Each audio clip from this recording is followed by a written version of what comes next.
तो वहीं पौड़ी पुलिस ने SC/ST एक्ट की धारा में जागो उत्तराखंड समाचार पत्र के संपादक आशुतोष नेगी को गिरफ्तार कर लिया। साथ ही गिरफ्तार करने के बाद आशुतोष नेगी को जिला सत्र न्यायालय पौड़ी के समक्ष पेश भी किया गया, जहां से उन्हें 14 दिन की न्यायिक हिरासत में जेल भेज दिया गया है। CO कोटद्वार वैभव सैनी ने कहा है कि राजेश राजा नाम के व्यक्ति पुलिस की शिकायत के आधार पर ही गिरफ्तार किया गया था, जिसके बाद आशुतोष नेगी की गिरफ्तारी हुई। आपको बता दें कि पुलिस ने इस पूरे मामले में एक गिरफ्तारी देहरादून से भी पहले कर चुकी है। उन्होंने कहा है कि ये मामला 2021 का ही है, जिसमें जांच के दौरान आरोपियों की गिरफ्तारी पुलिस के द्वारा की जा रही है।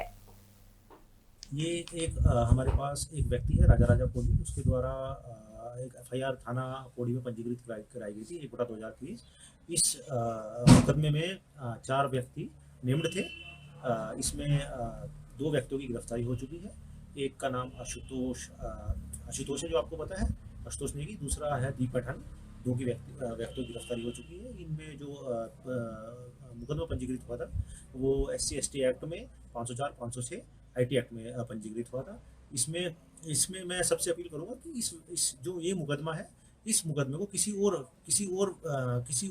कोई भी चीज से, किसी भी तरह के किसी भी प्रकरण से जोड़ के ना दें। तो मसूरी देहरादून मार्ग पर भट्टा गांव के नजदीक 2 कारों की टक्कर हो गई, जिसमें कार चालक गंभीर रूप से घायल हो गया, जिसे लोगों की मदद से अस्पताल में भर्ती करवाया गया, जहां उपचार के दौरान डॉक्टरों ने उसे मृत भी घोषित कर दिया। हादसे की वजह से सड़क के दोनों तरफ लंबा जाम लग गया, जिससे कि लोगों को काफी मुश्किलों का सामना करना पड़ा। आपको बता दें कि मसूरी कोतवाल अरविंद चौधरी ने कहा है कि राजपुर निवासी राहुल अपने दोस्त के साथ मसूरी से देहरादून की तरफ जा रहे थे कि भट्टा गांव के नजदीक देहरादून से आ रही हरियाणा के पर्यटकों की गाड़ी से उनकी टक्कर हो गई, जिसमें दोनों की कार बुरी तरह से क्षतिग्रस्त हो गई। सूचना के बाद मसूरी पुलिस घटनास्थल पर पहुंची और स्थानीय लोगों की मदद से घायल युवक को अस्पताल में भर्ती करवाया, जहां उपचार के दौरान उसकी मौत हो गई।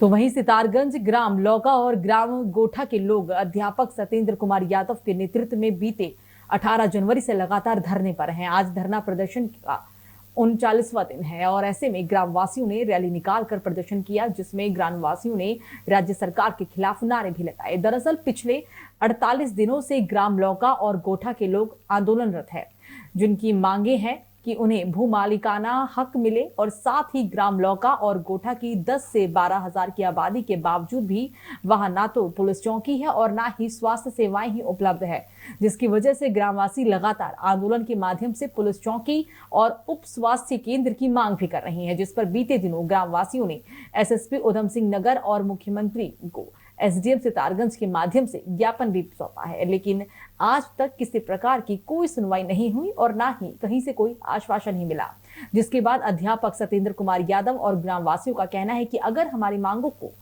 नहीं माना जाता है और उनकी मांगों को 15 दिन के अंदर पूरा नहीं किया जाता है तो पूरा गांव चुनाव बहिष्कार करने को बाध्य होगा।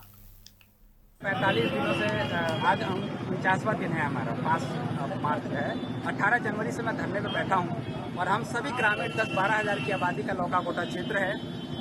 18 जनवरी आप ठंड का वो जब मंजर आपने देखा होगा, जिस दौरान जो है इतनी बर्फबारी हो रही थी क्षेत्रों में और इतनी ठंडी हवाएं चल रही थी, लोग एसीओ में सो रहे थे। उस वक्त हम पल्ली टांग करके टेंट लगा करके हम धरना दे रहे थे। सरकारों से हम 65 सालों से अपनी जमीन पर बैठे हुए हैं। हमने न जाने मुख्यमंत्री को 20 ज्ञापन, माननीय मुख्यमंत्री SSP मुख्यमंत्री माननीय पुष्कर सिंह धामी जी को ज्ञापन दिया।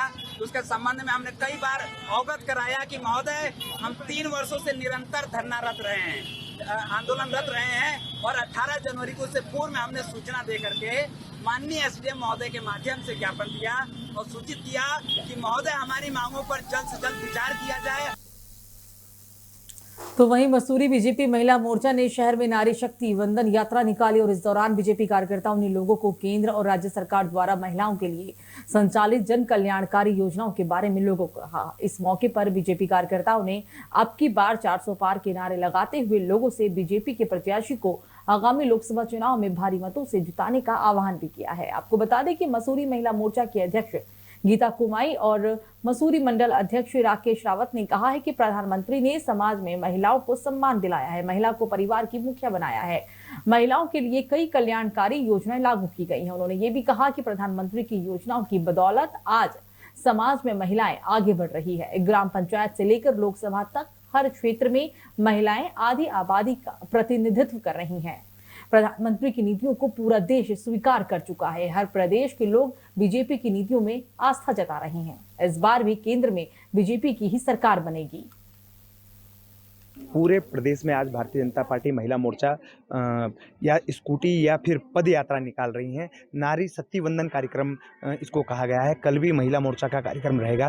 पूरे भारतीय जनता पार्टी के चाहे युवा मोर्चा चाहे महिला मोर्चा हर विंग पूरी मेहनत कर रही है कि मोदी जी को तीसरी बार लगातार प्रधानमंत्री बनाया। तो आज महिलाओं ने ये निर्णय लिया है, एक कार्यक्रम है नारी शक्ति वंदन कि हम मोदी जी को भारी मतों से जिताएंगे। इस बार हमारा 400 पार का आंकड़ा है, जिसको पूरा करने के लिए समस्त मातृशक्ति तन मन धन से समर्पित।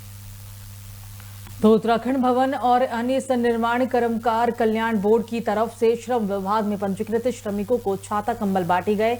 नैनीताल की कालाढूंगी विधायक बंशीधर भगत के नेतृत्व में श्रमिकों को छाता कंबल बांटकर इस कार्यक्रम की शुरुआत की गई। प्रथम चरण में 300 लाभार्थियों को छाता कंबल बांटे गए हैं। वहीं बंशीधर भगत ने बताया है कि श्रम विभाग में श्रमिकों को पंजीकरण कराने के 3 साल के अंदर दोबारा से पंजीकरण कराना पड़ता है।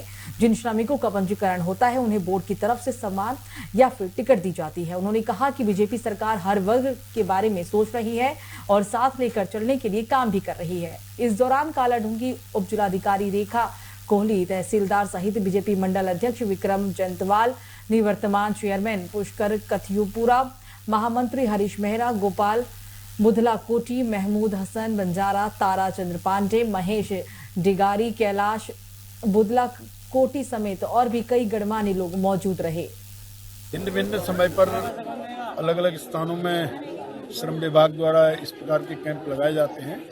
जो रजिस्टर्ड मजदूर हैं उनको कुछ न कुछ सहायता मिलती है। कभी छाता, कंबल, साइकिल भी मिली है। तो आज यहाँ पर छाता और कंबल वितरण का कार्यक्रम कर रहे हैं। श्रम विभाग द्वारा लगभग 300 से ऊपर लोगों को यहाँ पर सामग्री वितरण होगी।